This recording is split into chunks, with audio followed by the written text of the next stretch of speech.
Are you stressed about your finances? Do you feel like your finances aren't on track and there's no way you're ever going to achieve the goals that you have set out for you and your family? Today, I'm going to share the framework I would use to rebuild my wealth starting at zero. Let's get into it. So first thing I want to talk about is Mike Tyson. So you might be wondering, why Mike Tyson? So Mike Tyson was one of the most feared and successful heavyweight boxers of all time. He had prolific knockouts and he made a ton of money across his fighting career. He made $400 million across his fighting career, but he also spent all that money and he had to declare bankruptcy in 2003. Mike Tyson had 3 exotic tigers that cost him $50,000 each, and he actually held on to one of these tigers for almost 16 years until it ripped off the arm of someone, and he had to pay $250,000 in compensation to that person and their family. So I mentioned Mike Tyson because even though he made $400 million, he spent all that money. So just making the money is not enough. If your spending is out of control, then you're going to end up with zero. If zero is the goal, you will always get there. It doesn't matter if you make $12,000 or you make $400 million. If your spending is bad, you always end up with $0. So the most important thing to get under control first is any debt and spending issues you might have. So what I would do is adhere to the 50-30-20 rule for your finances. So the 50% is your fixed costs for the month. So this is food, housing, transportation, internet, all those fixed costs. You want them to be 50% of your take home or less every single month. And 30% is the things that you enjoy. So the things you want to spend your money on. So going to the movies, any hobbies you might have, any upgrades to your lifestyle that you might consider. That's the 30%. And then 20% should be getting funneled towards investments. So as your income is lower, you really need to think more methodically how you're going to get your finances in a place where you can actually adhere to this 50-30-20 rule. So you might have to live with family, you might have to live with friends, you might have to make some compromises in your lifestyle to get yourself to a place where you're adhering to this 50-30-20 rule. But when you do this, it creates a very strong foundation that as you grow your income, it will actually have a meaningful benefit for your life. So now that you've plugged the holes of any spending you might have in your budget, now we want to grow that income portion of your budget. So a lot of people think the best way to build more income is to side hustle. I don't agree with that. I think you should really focus in on your main hustle and focus in on jobs and career paths that grow a skill set for you. The 3 things you want to think about are what's profitable, what you're proficient at or good at, and then what you're passionate about. So if something is profitable, you're good at it, and you're passionate about it, you're gonna have a really high job satisfaction, and it's very likely that you're going to make a bunch of money because you are invested in the thing you're doing. So at this point, I would like to plug some blue collar jobs that people overlook that actually make really good money. So you can make a ton of money without having a college degree and maybe just doing some limited trade schooling or some apprentice programs. So some examples of this would be being a contractor, a plumber, a welder, a roofer, or a plant operator. So I'm personally a reactor operator at a nuclear power plant. And I worked my way up from being in the Navy, transitioning, and then getting a nuclear power job in the civilian workforce. And right now I'm making over $200,000 a year. And there are people in my same job function who don't even have college degrees. They just have a high school diploma and the right set of skills and experience. All these jobs pay really well. They're not going anywhere, and you make a ton of money. So focusing in on your main hustle is how you should really grow your income before you start thinking about side income streams. So we plugged the holes with our spending, we increased our income. Now we need to start tackling any debt we have and really think about our emergency fund. So you should tackle your high interest debt first. So this is any credit cards or payday loans or personal loans that have high interest rates. You really want to get rid of all of those high debt sources. I don't think you need to go to the extremes that the Dave Ramseys of the world recommend, where they say that all debt is stupid. I don't have the money saved for my kids' college. It's 'cause you're stupid. And you need to get rid of all debt before you start investing. I think that's too much, but you want to get rid of those high interest forms of debt. And then you want to start putting money away for emergency fund. So most people, if an unexpected expense comes up and it's greater than $500, they don't have any money to deal with that expense. So the thumb rule people say is you want to build 6 months of emergency funds, and that number just sounds unattainable to most people. What I would recommend is at least $2,700. $2,700 is a nice amount that most people can work towards saving and will give you some cushion if your car breaks down, if your furnace or AC breaks, if some expense comes up in your life. You should be able to deal with most of those expenses with $2,700. And that is the emergency fund I would recommend for most people. So we've got our emergency fund saved, and now it's time to start thinking about investing. So I would recommend a 3-account approach. So a 401k, a Roth IRA, and a taxable brokerage. So for the 401k, if your employer offers a 401k match, you want to meet that match. So if it's 3% or 6%, that's the average range for a 401k match. You want to absolutely match that 3 or 6% because you're getting 100% return on your money by matching that. And then the Roth IRA, early in your career when your income is lower, you want to try and max out that account. So once you get to a point where you can max out that Roth IRA and you're getting that match from your employer, now you have to look at your income and see if you are paying more in taxes and you're no longer getting a tax return, or if you're still getting a tax return. So if you're still getting a tax return, you can start putting money aside into a taxable brokerage outside of your retirement account.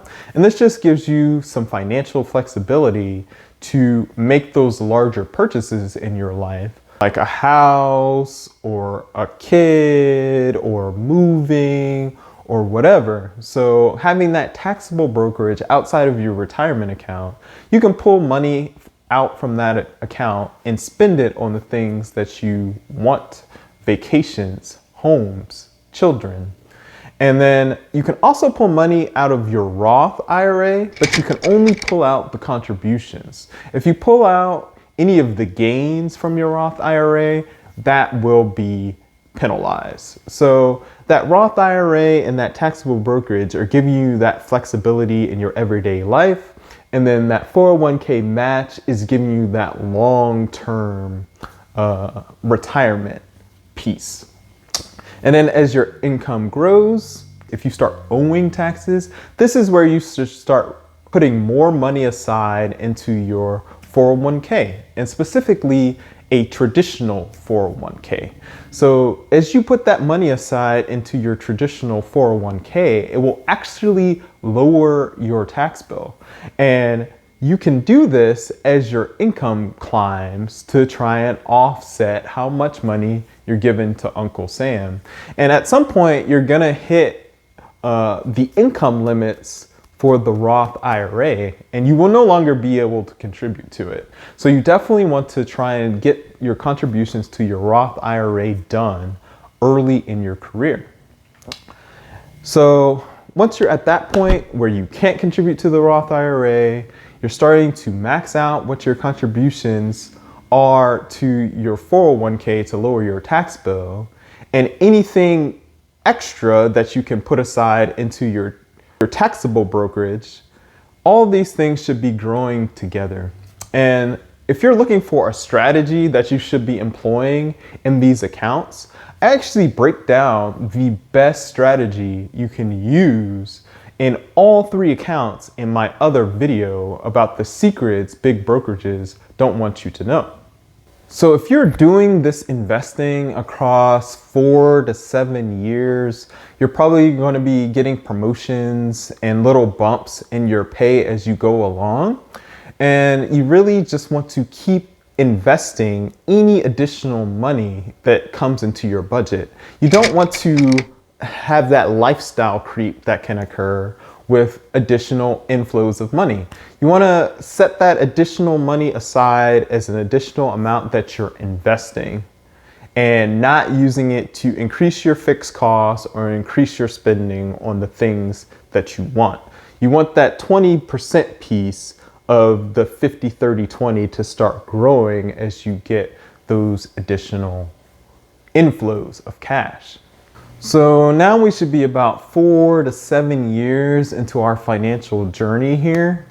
And you should be sitting on a pretty large chunk of change between your Roth IRA and your taxable brokerage that you can deploy to make some additional financial moves. So what I would advocate doing is house hacking. So house hacking is a strategy where you live in one portion of a home and then you rent out the other portion of the home. So if you live in a duplex, a triplex, or a quadplex, that is living in one unit and then renting out the other units. And if you have like a single family home, that's living in one room and then potentially renting out the other rooms on Airbnb as a shared space. Or even if you live in one spot, so if you're in the military like I was, you live in one room and then you rent out the other rooms to other people who are on your ship or other coworkers or other people you went to college with or other friends or family. So you can house hack and drastically lower your expenses. And you might be thinking, well, there's no way. Like in this interest rate environment and with how expensive homes are, there's no way I can afford to get into a house. So if you served in the military, you can actually get a VA loan and you can put 0% down and get into a house. And if you never served in the military, you can use an FHA loan and you can put 3% down and get into a house. So those are two very low down payment options that you should definitely have the down payments for, 0 or 3%, to get into a house. House hack, it should lower your fixed expenses even more and create even margin in your budget and allow you to invest even more money. Another thing worth mentioning is that you can actually take a loan out from your 401k. So if you take out a loan from your 401k, you can take out either 50,000 or 50% of the vested balance, whichever number is lower. So if you take out a loan for these amounts and you use it for a primary residence, you can actually repay that loan over a 25-year timeline. And usually it's a 5 to 7 year timeline. So you can drastically spread out the amount of time that you're paying this loan back.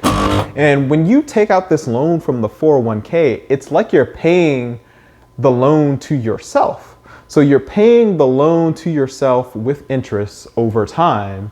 So you're not paying a bank, you're not actually losing this money, it's still growing in your 401k.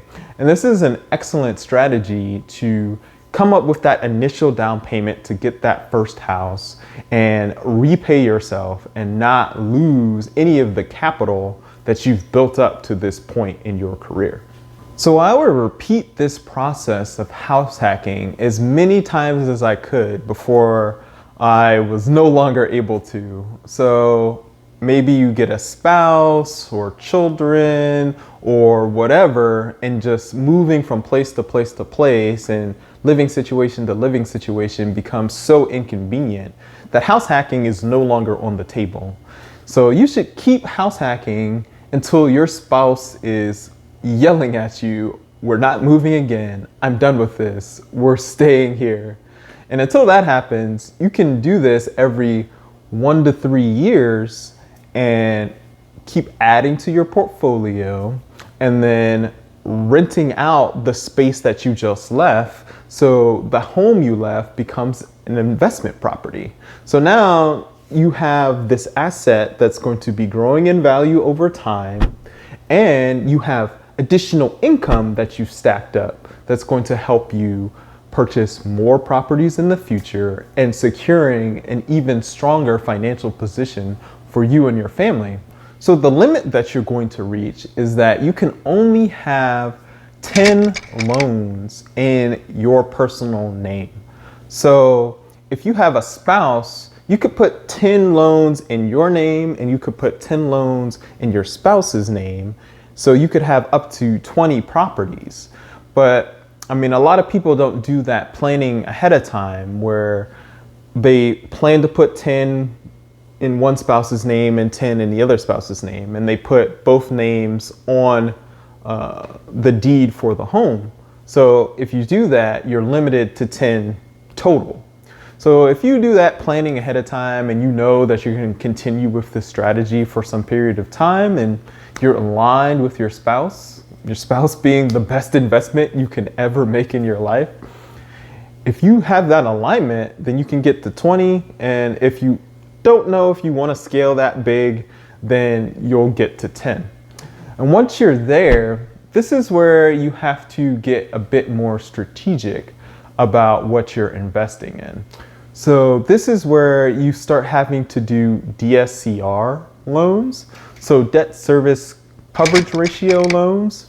So essentially, for these loans, they aren't looking at your personal finances to satisfy the loan. They are looking at the property itself, what the fixed costs for the property are, and how much it's going to cash flow, and seeing if it is enough to cover the debt associated with the property. And if the underwriting for the property shows that it's going to be profitable, they will actually give you the loan. But for those type properties, you need a much larger down payment percentage. So we're talking a 20 to 25% down payment. And by this point in your investing journey, you have the taxable brokerages, your Roth IRA, and your retirement account as these foundations that you can withdraw capital from to buy more properties. And you should be able to stack real estate properties on top of that. And if you're curious like what type real estate I'm invested in, check out my other video on purchasing Airbnbs that can make over $100,000 a year. So if you did everything I suggested in this video, you'd be about where I'm at in my financial journey. A millionaire, comfortable, not really worried about too much, enjoying your time with your families and friends, stress-free, and ready to make those next steps, to make those big changes in your financial journey. If you've got value out of this, please like and subscribe so more people can find this video and we can help more people on their financial empowerment journey. Thanks for tuning in, and I'll catch you guys next time.